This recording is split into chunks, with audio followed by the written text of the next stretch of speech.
Os afeccionados ao remo teñen dúas citas esta fin de semana no Peirao boirense de Cabo de Cruz. A primeira será o sábado pola tarde coas bandeiras de veteranos Wisi masculina e feminina, que reunirán a un total de 18 tripulacións. Me gustaría poñer en valor o esforzo que homes e mulleres de xa pasada unha idade fan cada semana, cada fin de semana, en practicar un deporte que lles gusta, un deporte duro, ao fin e ao cabo,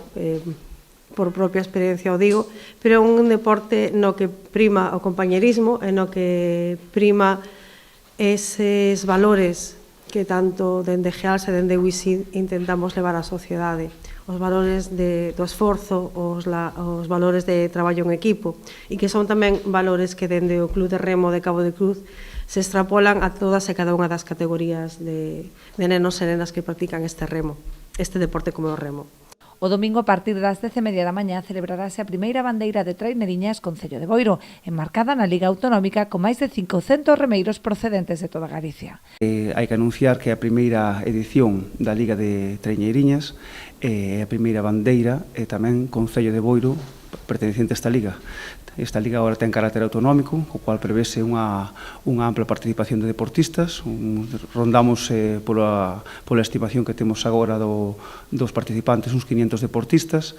Bueno, estamos un pouco pendientes de que nos deixe a climatoloxía, pero penso que vai ser unha xornada agradable.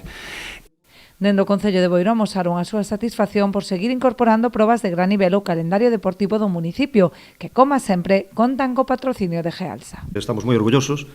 de poder decilo, de poder apoiar e patrocinar este evento desde o Concello, porque para nós é importantísimo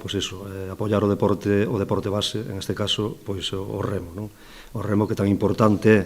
é en Boiro, en Cabo de Cruz, por a idiosincrasia que ten o pobo de Cabo de Cruz de tantos anos xa, con este deporte tan bonito